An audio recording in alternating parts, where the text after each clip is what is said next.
Menghardik isi kepala dan hati golongan Islam liberal secara emosional adalah tindakan serampangan yang justru mencoreng konsep berpikir dalam Islam. Mengkaji dan menelisik sejauh mana jejak pemikiran liberalisme Islam Indonesia secara saintifik adalah keharusan. Kendati perspektif apologetik, kesimpulan yang disampaikan Kumaila Hakimah misalnya diklasifikasi melanggar doktrin iman Islam ihsan dan masuk ke dalam golongan kafir. Dalam pengertian, tertutup dari risalah kenabian Muhammad SAW, terutama berkaitan menentang Al-Quran sebagai petunjuk sepanjang masa serta menyimpulkan kandungan ayatnya sudah kadaluarsa. Mari kita junjung tinggi marwah Islam dengan tetap rendah hati dalam bersikap dan bertutur kata.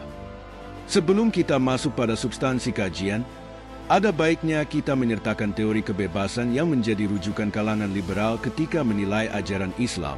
Dalam perspektif politik misalnya, seorang penguasa dapat dikatakan sah secara moral dan hukum apabila mendapat persetujuan politik publik untuk menggunakan kekuasaannya. Itu berarti setiap warga negara adalah sama di depan hukum dan bebas menyatakan pendapat serta pilihannya. Doktrin concern of the governed atau persetujuan yang diperintah tersebut seharusnya berlaku secara moral bagi warga negara selaku individu politik. Setidaknya, jadikan doktrin concern of the governed sebagai landasan filosofis ketika menyatakan beragam pendapatnya untuk tidak dikatakan gegabah. Kebebasan setiap orang dibatasi kebebasan orang lain yang setara. Bagaimana kita meyakini sesuatu yang tidak masuk akal? Aku menentang konsep Al-Quran itu adalah kitab pedoman sepanjang masa. Banyak yang sudah kadaluarsa konteksnya. Terus di situ ada Pak Ustadz yang lumayan pembahasannya tuh logis banget gitu loh. Gue kan anak filsafat, gue perlu yang logis gitu kan.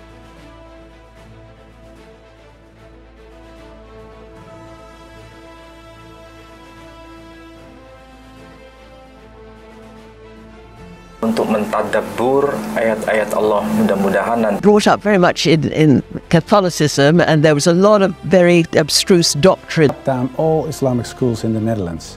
I attempted to close all mosques, ban the Quran, and ban Islam altogether from the Netherlands. As a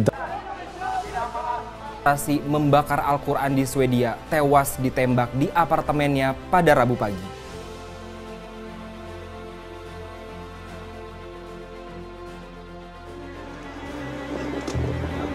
Dan kami jadikan saripati itu air mani yang disimpan dalam tempat yang kokoh, rahim. Kemudian air mani itu kami jadikan segumpal darah.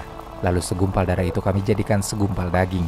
Dan segumpal daging. Quran constantly urging him not to despair and condemning those who most loudly. Allahumma inni as'aluka hubbak.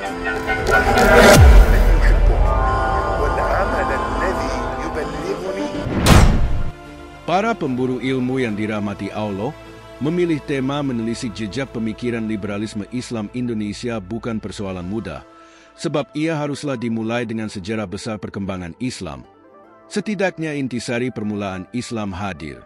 Peradaban Islam menemukan apa yang dikenal dengan the Golden Age berkembangnya orientalis barat dan Indonesia memberlakukan demokrasi liberal.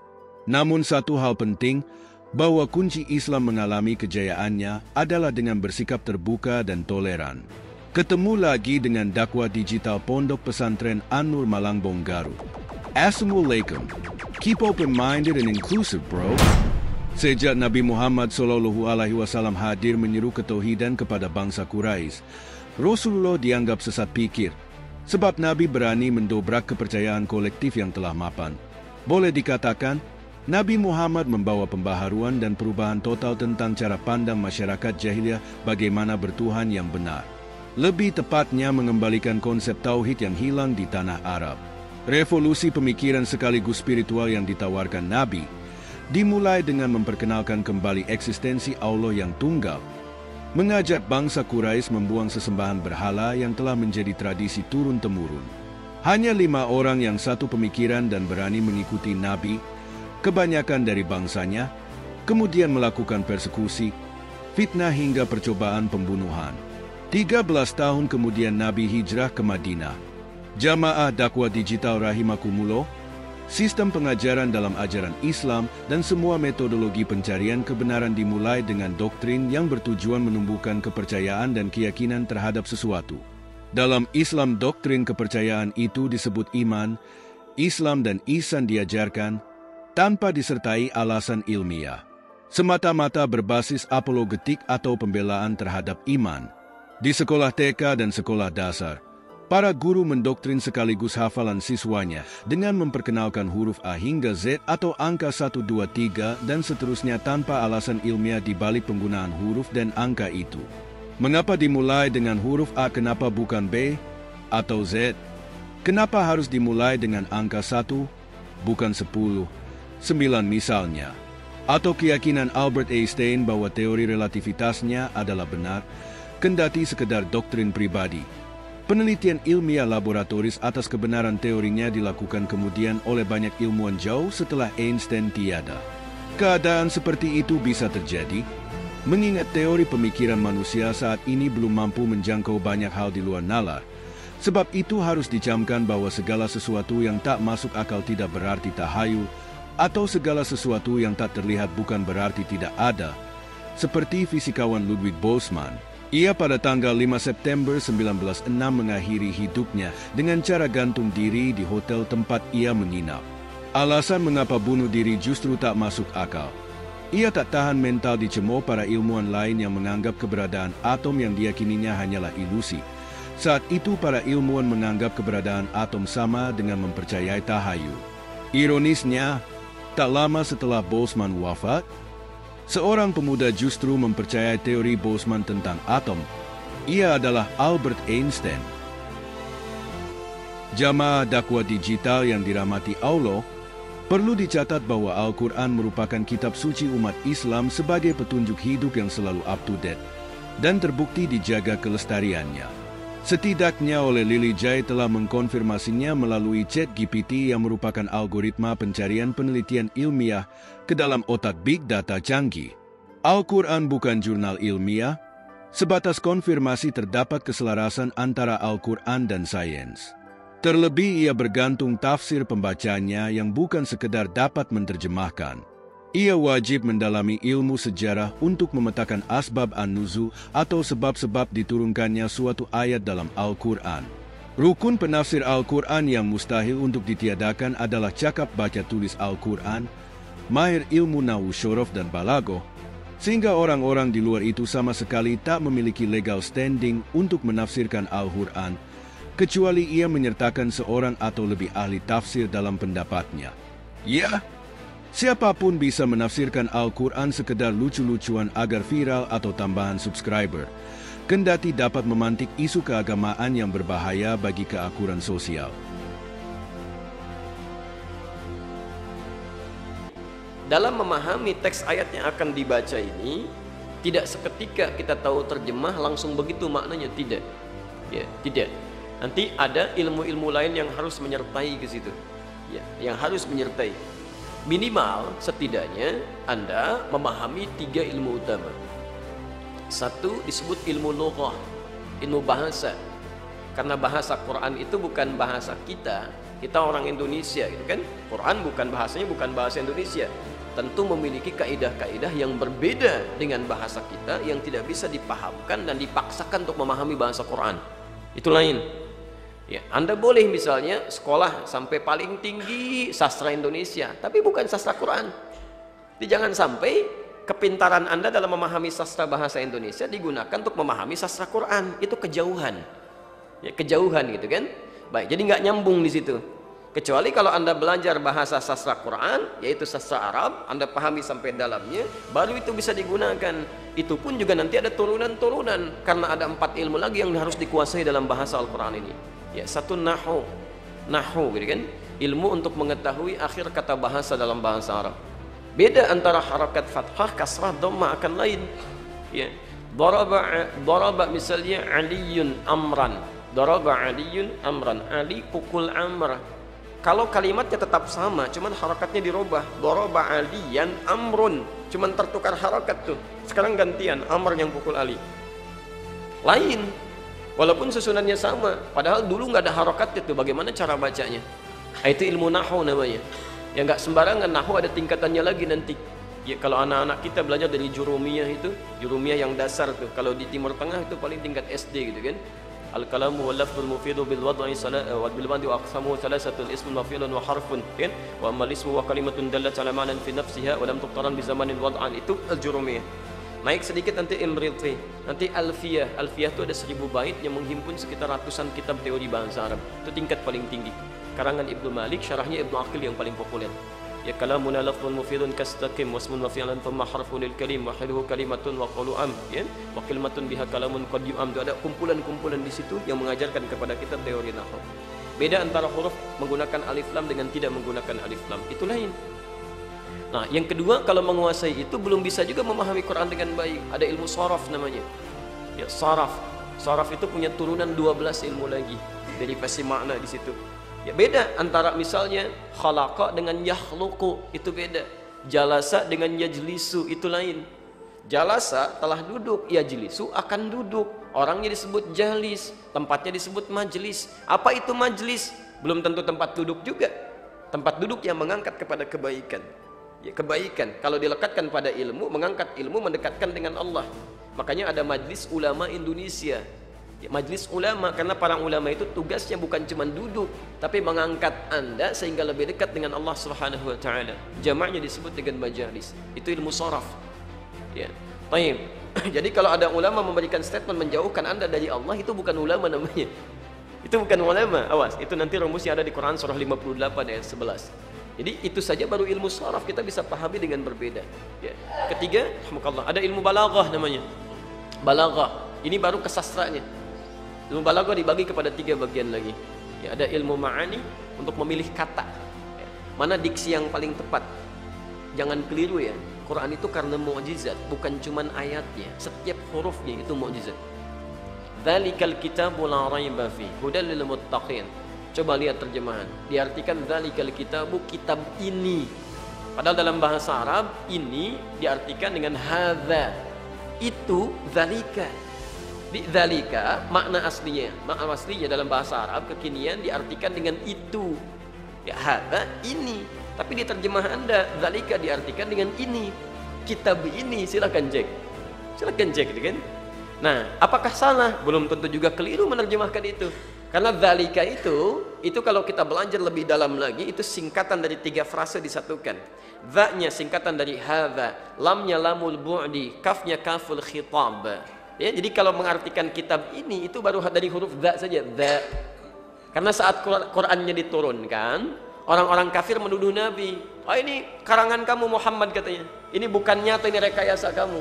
Maka kata Nabi, kemudian dijawab menunggu wahyu turun, dzalika dza, kitab ini yang. Frasa liberal terlebih menggunakan kalimat progresif di belakangnya. Seringkali dihindari. Golongan liberal tak pernah berani menyatakan dirinya sebagai Islam liberal. Kita bisa mengetahui seseorang menganut paham liberal ketika mereka memaknai teks dan konteks Al-Quran, syariah dan perilaku umat muslim dari pendapatnya yang seringkali melenceng dari pedoman tafsir Al-Quran dan hadis. Padahal di dunia apapun, pada setiap golongan, kelompok atau grup, kendati pun grup penjahat misalnya, mereka memiliki aturan main di antara para kriminal. Kebebasan mutlak yang melekat pada frasa liberal tidaklah bisa diimplementasikan dalam golongan atau kelompok apapun, terlebih pada dunia tafsir Al-Quran dan hadis. Dalam dunia tafsir terdapat aturan yang ketat. Seorang mufasir haruslah memiliki latar belakang keilmuan yang mumpuni dengan jam terbang memadai. Akan tetapi revolusi teknologi informasi telah memainkan multi peran sebagai tutor, ilmuwan, guru bahkan kamus terlengkap yang pernah diciptakan manusia. Publik dapat mengakses informasi dari dunia maya. Bahkan AI sedikit banyak telah mengambil alih peran berbagai profesor dari banyak latar belakang keilmuan. Karena itu, apakah definisi mufasir masih layak disematkan khusus bagi mereka yang memiliki keleluasaan ilmu setidaknya kalian asbab an-nuzul, nahwu, syorof, dan balaghah? Tentu saja harus. Sementara itu, AI telah menyediakan keahlian super secara instan untuk menggantikan peran penafsir. Orang seperti pesulap Abu Marlow, Syaiful Karim dosen fisika sekarang dipanggil Kiai, Dan terakhir yang sedang viral Kumaila Hakimah misalnya, dengan lantang dan percaya diri menafsirkan berbagai ayat Al-Quran versi dirinya. Bahkan ia berani menyatakan bahwa Al-Quran tidaklah up-to-date alias usang, sehingga tidak patut disebut sebagai petunjuk sepanjang masa. Di saat para ilmuwan kelas dunia takjub dengan keakuratan Al-Quran dalam membahas ilmu pengetahuan. Aku menentang konsep Al-Quran itu adalah kitab pedoman sepanjang masa. Oh, bukan. Iya, karena memang meskipun orang-orang bilang begitu, sebenarnya Al-Quran itu nggak bisa jadi pedoman sepanjang masa. Kenapa? Banyak yang sudah kadaluarsa konteksnya. Banyak yang sudah kadaluarsa konteksnya. Anda kira-kira kan tadi mengatakan sebetulnya agama seperti yang diajarkan pada abad ke-7 itu udah nggak relevan. Sebagian paling tidak. Termasuk soal perang ini. Terutama soal perang ini. Kalau misalnya gini, kan ada misalnya yang bilang makanya Al-Quran tuh diamalkan secara utuh. Ya terus masa kita mau mengamalkan ayat misalnya wa idza laqitumul ladzina kafaru fadharbar riqab gitu. Dimanapun kamu ketemu orang kafir, penggal kepalanya. Kan nggak mungkin. Meskipun dan itu kan akhirnya jadi oleh para mufasir itu ya makanya dilihat ini konteksnya kan ini lagi masa perang. Nah, kalau misalnya konteksnya sudah tidak kontekstual kan berarti sudah tidak relevan gitu.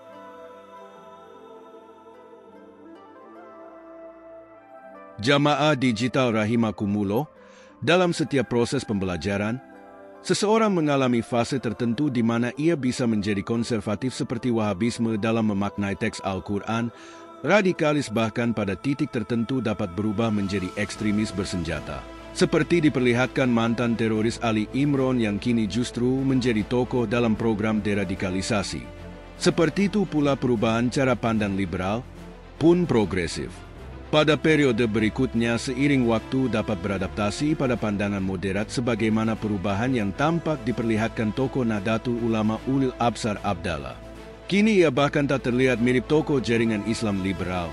Boleh jadi Kumaila Hakimah, Abu Marlon atau Syaiful Karim suatu saat nanti, mampu berubah ke arah moderat yang dicintai kaum muslim bukan disayangi kaum orientalis. Dimulai dari doktrin kemudian dihafal, dimengerti dan dipahami, diteliti, kemudian saintis mengkonfirmasi kebenarannya dan menjadi doktrin mainstream. Berbeda dengan apologetis, ia tak memerlukan konfirmasi apapun kecuali iman semata. Sebab itu bagi mereka yang mempercayai sesuatu secara apologetis, tak perlu menghardik terlebih merendahkan orang-orang rasional progresif. Demikian pula sebaliknya.